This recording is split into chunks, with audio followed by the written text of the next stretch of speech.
जय श्री केदार। दोस्तों, केदारनाथ धाम में आप दर्शन कर रहे हैं महादेव के मंदिर के। दोस्तों, केदारनाथ धाम में आने वाले दिनों में यात्रा किस प्रकार से चलने वाली है, पूरा सितंबर और अक्टूबर के महीने में किस प्रकार से यात्रा चलेगी केदारनाथ धाम में, उसकी संपूर्ण जानकारी आपको देने वाला हूं, तो वीडियो में अंत तक बने रहिए। और दोस्तों, केदारनाथ धाम में फिलहाल आप जो केदारनाथ धाम में यात्रा चल रही है वह अभी यात्रियों की संख्या धीरे धीरे करके बढ़ गई है। पिछले 3 दिनों से यात्रियों की संख्या में लगातार 1000 से अधिक यात्री रोजाना बढ़ रहे हैं। तो आने वाले दिनों में दोस्तों केदारनाथ धाम में यात्रियों की संख्या बहुत ही ज्यादा बढ़ने वाली है।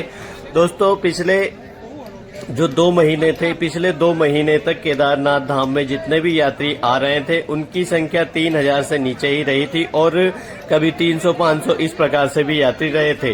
वह छोड़ दीजिए, अब आगे आने वाले दिनों की बात करते हैं। दोस्तों, जो हो गया वो गया, पर पिछले दिनों जिन भी यात्रियों ने महादेव के दर्शन करे सभी को गर्भगृह में दर्शन हुए थे। और अभी भी आप केदारनाथ धाम में अगर आते हैं 1, 2, 3, 4 दिनों में तो आपको गर्भगृह में ही जाके महादेव के दर्शन होने वाले हैं। दोस्तों, बात करें आने वाले दिनों में यात्रियों की संख्या किस प्रकार रहेगी, तो सबसे पहले आपको बताते हैं कि यात्रियों की संख्या दोस्तों 20 सितंबर के बाद में आप ये मान के चलिए कि 16,000 से ऊपर होने वाली है, 15-16,000। क्योंकि दोस्तों, जिन लोगों ने अपना ऑनलाइन रजिस्ट्रेशन करवा रखा है वह अभी आप ये मान के चलिए कि 8,000 के आसपास यात्रियों ने अपना रजिस्ट्रेशन करवाया है 20 सितंबर के बाद में। अब दोस्तों, अगर मौसम इसी प्रकार से साफ बना हुआ रहता है जैसा अभी मौसम है, इस प्रकार से अगर मौसम रहता है तो वह सभी यात्री, जितने भी यात्रियों ने अपना ऑनलाइन रजिस्ट्रेशन करवाया वह सभी यात्री केदारनाथ धाम की यात्रा करेंगे। और दोस्तों, अगर मौसम खराब हो जाता है आने वाले दिनों में तो इनमें से आधे यात्री केदारनाथ धाम नहीं आएंगे। क्योंकि मौसम अगर खराब होता है तो बहुत सारे यात्री अपनी प्लानिंग को कैंसिल कर देते हैं। दोस्तों, जितने यात्री ऑनलाइन रजिस्ट्रेशन करवाते हैं उतने ही यात्री ऑफलाइन अपना रजिस्ट्रेशन करवाकर केदारनाथ धाम में आते हैं। तो दोस्तों, आने वाले दिनों में अभी आप मान के चलिए कि अभी से अगर 8,000 यात्रियों ने अपना रजिस्ट्रेशन करवाया है, अभी तो 10, 12, 15 दिन बाकी है। इन दिनों में और भी रजिस्ट्रेशन होंगे, ऑनलाइन भी होंगे, ऑफलाइन भी होंगे, तो यात्रियों की संख्या धीरे धीरे करके बहुत ही ज्यादा बढ़ने वाली है। और दोस्तों, अगर 10,000 से ऊपर यात्रियों की संख्या होती है, डेली की 10,000, एक दिन में अगर 10,000 यात्री केदारनाथ धाम की यात्रा करते हैं तो फिर गर्भगृह में दर्शन नहीं हो पाते। क्योंकि गर्भगृह में दर्शन करने के लिए बहुत ही अगर कम भीड़ होती है तो ही आप दर्शन कर पाते हैं। और यात्रियों की संख्या 10,000 पार कर जाती है तो आपको स्वर्ण मंडल से ही बाबा केदार के दर्शन होंगे। और दोस्तों, इसके अलावा आपको बताते हैं कि केदारनाथ धाम में आने वाले जितने भी यात्री हैं उनका एक यह भी होता है कि हमें रुकने के लिए क्या व्यवस्था होगी सोनप्रयाग में, गौरीकुंड में, केदारनाथ धाम में। तो दोस्तों, अगर आप बहुत ज्यादा दोस्तों के ये होता है कि हमें बजट बताइए। दोस्तों, बजट जानना आपके लिए सबसे ज्यादा जरूरी होता है। क्योंकि आप केदारनाथ धाम यात्रा करते हैं तो आपको सबसे पहले अपनी जेब की तरफ देखना पड़ता है। हम समझते हैं उस चीज को। सबसे पहले दोस्तों हम बात करेंगे सोनप्रयाग की।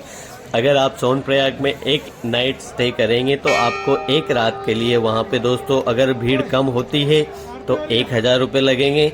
अभी तक दोस्तों 500 रुपये थे। पिछले 1 महीने से 500 रुपये में आप 2 व्यक्ति वहां पे होटल लेके रुक सकते थे दोस्तों, मगर अब किराया बढ़ गया है।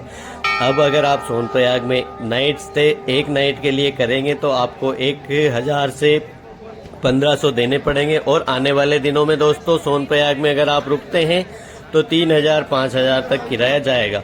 अब बात करते हैं दोस्तों गौरीकुंड की। अगर आप गौरीकुंड में नाइट स्टे करते हैं तो गौरीकुंड में दोस्तों आपको एक रात रुकने के लिए कम से कम 5,000 रुपये चार्ज देने होते हैं जब मीडियम भीड़ होती है। मगर 10,000 के आसपास अगर भीड़ होती है तो आपको 5,000 रुपये देने पड़ते हैं। और यात्रियों की संख्या और ज्यादा बढ़ जाती है तो गौरीकुंड में आपको 6, 7, 8,000 तक रूम मिल जाएगा। उसके बाद में दोस्तों अभी बात करें अभी की दोस्तों, तो अभी गौरीकुंड में अगर आप रुकते हैं तो 2,500 रुपये के आसपास आपको गौरीकुंड में होटल मिल जाता है।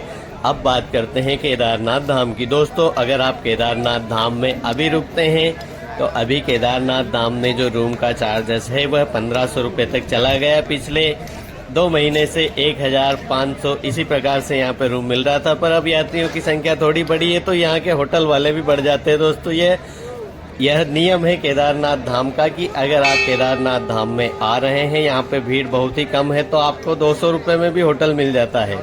पर भीड़ अगर बढ़ जाती है तो यहाँ के होटल वालों के दाम भी बढ़ जाते हैं।